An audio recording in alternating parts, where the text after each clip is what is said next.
MBBS fees ഇനി 4.5 വർഷം മാത്രം. സംസ്ഥാന സർക്കാർ ഉത്തരവിറക്കി ഫീസ് ഘടന പുതുക്കി നിശ്ചയിക്കും.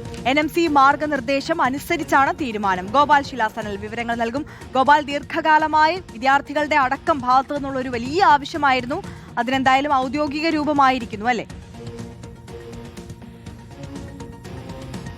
തീർച്ചയായിട്ടും ആര്യ, കാരണം നേരത്തെ 4.5 വർഷം കോഴ്സുള്ള വിഷയത്തിന് 5 വർഷത്തെ ഫീസ് പല കോളേജുകളും വാങ്ങുന്നുവെന്ന പരാതിയുമായി രക്ഷകർത്താക്കളും വിദ്യാർത്ഥികളും അടക്കം രംഗത്ത് വന്നിരുന്നു. അവർ നാഷണൽ മെഡിക്കൽ കമ്മീഷനെ സമീപിച്ചിരുന്നു. അന്ന് കമ്മീഷൻ അതുമായി ബന്ധപ്പെട്ടൊരു ഉത്തരവ് പുറത്തിറക്കിയതുമാണ്. അത്തരത്തിൽ ഫീസ് ഈടാക്കരുതെന്നും ഇതുവരെ ഈടാക്കിയ ഫീസ് തിരിച്ചു പിടിക്കണം എന്നും ആവശ്യപ്പെട്ടുകൊണ്ട് അതുമായി ബന്ധപ്പെട്ട നിയമ പോരാട്ടങ്ങളൊക്കെ ഒരു വശത്ത് നടന്നുകൊണ്ടിരിക്കുകയാണ്. അതിനിടയിലാണ് ഇപ്പോൾ സംസ്ഥാന സർക്കാർ ഒരു ഉത്തരവ് ഔദ്യോഗികമായി തന്നെ ഈ ഫീസ് ഘടന പുതുക്കി നിശ്ചയിച്ചുകൊണ്ട് പുറത്തിറക്കിയിരിക്കുന്നത്. ഇനി മുതൽ 4 വർഷം 6 മാസം എന്ന രീതിയിലായിരിക്കും ഫീസ് ഘടന മുന്നോട്ട് പോവുക. അതായത് 54 മാസത്തെ ഫീസ് ഇനി മുതൽ വിദ്യാർത്ഥികൾ അടച്ചാൽ മതിയാകും. അല്ലാത്ത പക്ഷം ഇനി ഒരു തരത്തിലേക്ക്, അതായത് ഈ നിലവിൽ പഠിക്കുന്ന വിദ്യാർത്ഥികൾ, ഇനി പഠിക്കാൻ കയറുന്ന വിദ്യാർത്ഥികൾ അടക്കമുള്ളവർക്കെല്ലാം തന്നെ ഇത് ബാധകമായിരിക്കുമെന്നും സർക്കാർ ഉത്തരവിൽ പറയുന്നുണ്ട്. നേരത്തെ ആരോഗ്യമന്ത്രി കെ മുരളീധരൻ പലതവണ വ്യക്തമാക്കിയതാണ് ഇത്തരത്തിൽ 4.5 വർഷം എന്ന രീതിയിലേക്ക്